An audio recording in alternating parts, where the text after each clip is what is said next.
Breaking news into First Take this morning. As reported by Adrian Wojnarowski, the Hornets are trading Terry Rozier to the Heat for a 2027 first-round pick and Kyle Lowry. SA, you like this? I love it. First of all, my condolences to Kyle Lowry, who's a winner and a champion and a great guy, a veteran. I'm sad to see him go from a winning situation to what exists in Charlotte.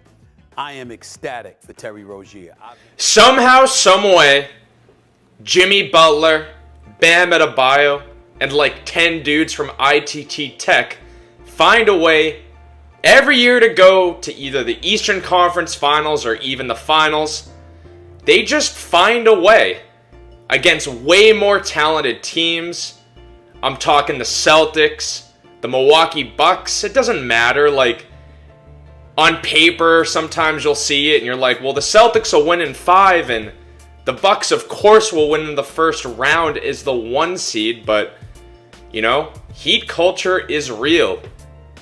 Dogs. Doing your job.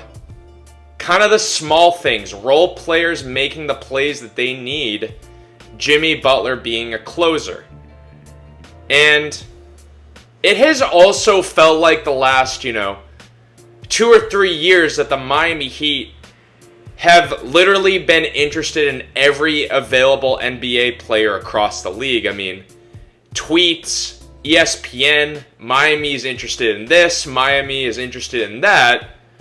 In this offseason, to no surprise to me, they struck out with Damian Lillard, which at the time seemed like a layup, a foregone conclusion.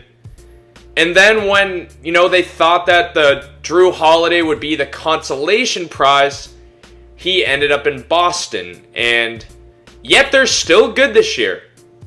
You look at the roster and it feels like a play-in team, but they're much better than that. I mean, Eric Spoelstra's definitely the best coach in the league. I mean, I have no doubt in my mind that he's got a massive extension, well-deserved, about $20 million a year. And Jimmy Butler does the thing that a lot of stars right now don't. Get better in clutch moments and get better in the playoffs. I mean, he really is the definition of a dog. A closer, you name it, whatever word you want to use. And the other day, Pat Riley finally pulled the trigger. I mean, I was starting to think that he was a wash GM or president. I really did. It seemed like he was in love with these, random names that somehow hoop. But he finally pulled the trigger. And the trade was an absolute steal for the Miami Heat. Terry Rozier, who I am a huge fan of, an awesome young player with the Celtics back in the day, they got Rozier averaging 23 a game on great defense and great efficiency for a washed-up flopper and a pick that's 5 years later. It doesn't even matter right now. I mean, by the time that pick will be relevant, LeBron James will for sure be out of the league, but that's nuts. I mean, the Charlotte Hornets are absolutely moronic. And not just Michael Jordan, because he's gone now, but he might be gone. His terrible decision-making on literally every area of basketball operations seems to remain. I guess there's just something in the air. The MJ aura. But you traded a guy, 29 years old, averaging 23 a game very efficiently. I mean, you'd think on a team like Charlotte that he's just chucking shots as they're down 25 to the Kings, but he's shooting 47% from the field. That's very good. Trading that for what is essentially a Big Mac combo. Maybe throw in a hash brown if it's breakfast all day. I don't know. But now, the Miami Heat are a real threat to win it all. I think any fan of any Eastern Conference team can kind of tell you that a little bit deep down, regardless of who's on that roster, you're a little afraid, but the difference now is The Miami Heat aren't just like a cute roster with Jimmy and like role players that kind of exceed expectations. They are a team with 4 dudes that could give you 25 on a given night, right?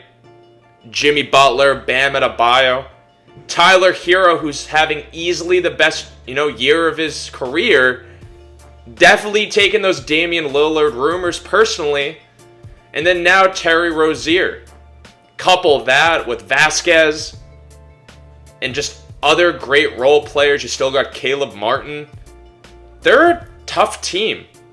Best coached team in the league. I mean, I genuinely think that every Eastern Conference team that thinks they got a shot should be terrified. The Celtics, the Bucks, the Sixers, the Pacers, the Knicks, whoever it is. Shocked, terrified, because they're not only now a team with kind of misfit toys that are going to possibly beat you, they now have real talent. And so the Boston Celtics are probably the team that needs to focus the most, because it just feels like it's the worst matchup. I mean, it could be like a year where the Celtics are in first and Miami's a lottery team, yet when they play, it's physical, and some random dude I've never heard of on the Heat seems to hit like a corner 3 at the worst possible time for the Boston Celtics. So everybody got to be on notice, because the last couple years I've always felt that the Miami Heat were a team that might get to the finals but get stomped, which we saw with both the Lakers and the Nuggets. But now I think they're a team that could not only beat the other top teams in the East, but go to the finals, face a Denver for revenge, or a Phoenix or the Clippers, and win it all.